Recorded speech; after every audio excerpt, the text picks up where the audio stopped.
meditate and I hear fresh words, I sit down and listen. So I said, I sensed the Lord wanted to speak with me, so I stilled my soul and listened to him. And then I said, okay. Then I said, God said to me, the only ingredient that I possessed, that's God possessed, and employed for the creation, the word creation is bara, of the heaven and earth, mankind and other creations was my words. The only ingredient God had. God didn't have shovel. God didn't have hammer.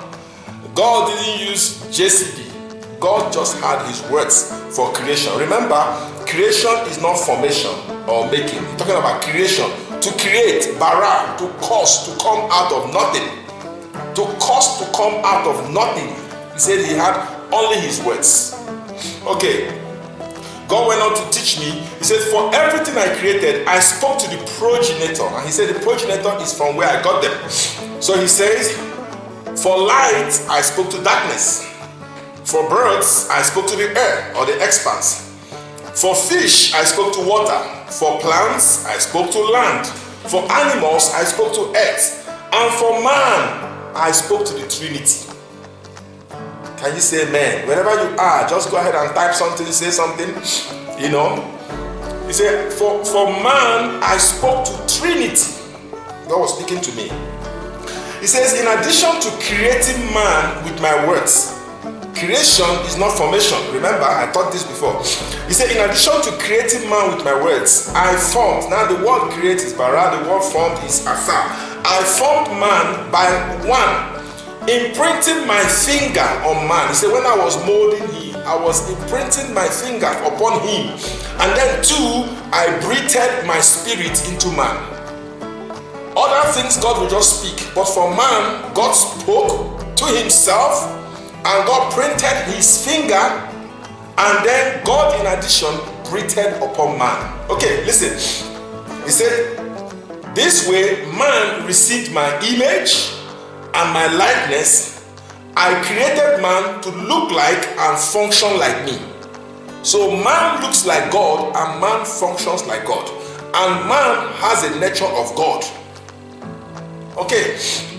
He said again, therefore, when man speaks, he creates. When man speaks, God said, I spoke, I touched, and I breathed upon. I spoke, I touched, and I breathed into. When I spoke to myself. So out of me came man. When I touched, I imprinted myself. Then when I breathed, I put my spirit. This was my discussion with God.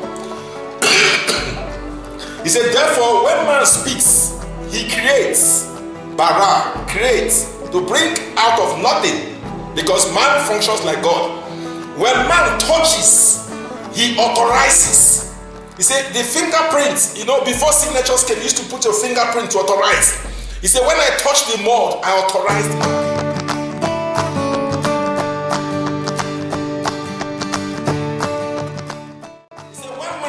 When you touch things, you authorize. You don't know. When you touch things, you authorize. He said to me, when you breathe into or when you breathe upon, you reproduce yourself. I was having a chat with God. I'm going to stop very soon because somebody's taking over.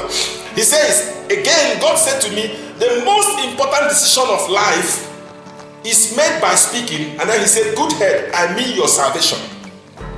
He said, God asked me, can you see how important and powerful your words are?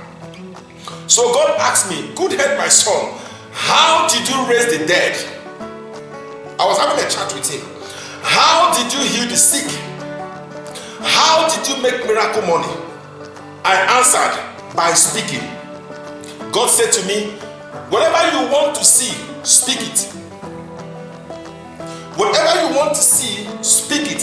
He said, finally God said, Goodhead, don't ever say what you see unless you want what you see to become the reality.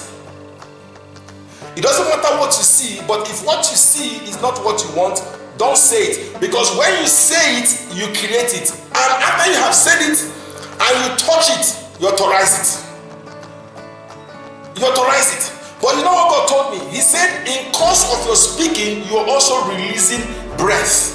So when you speak, you both create, you animate, and then when you touch, you authorize, and it becomes reality. Can you see why we have the problems we have?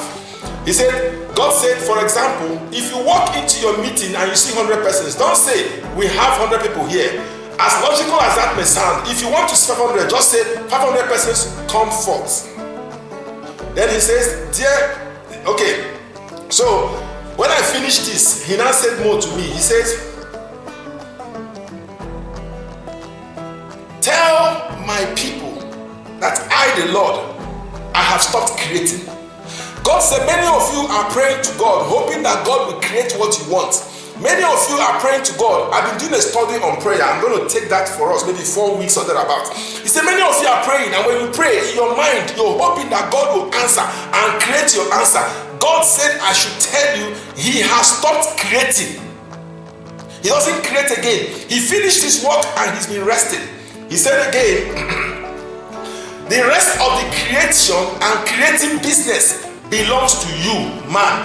Tell them that I have handed over to them my creation patent rights. There's a patent right for creation. God said, I've handed this over to you. God said, I have handed over to you my patent right for creation. When you speak, you create. When you breathe out and you breathe upon, or you breathe into, you animate. When you touch, you authorize. I want to stop at 7:30 because Apostle is going to take 30 minutes. Next week we'll have some other people here. Take home with me this. This was a chat I had with God. I wasn't just reading Bible. I was sitting down, and as He was speaking, I was writing. It's a long message. I just had to cut out this to give you.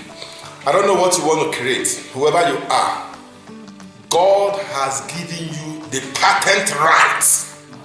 The patent right. When I discovered a vaccine candidate, I applied for patent right, and I was told, when I have this patent right, no other human being on earth ever in life can have the same patent right except those whom I share it with. God said the patent right to create has been handed over to you. What do you want to create? Stop begging God. I'm going to have the 4 whole weeks, 8 sections of teaching on how to pray effectively.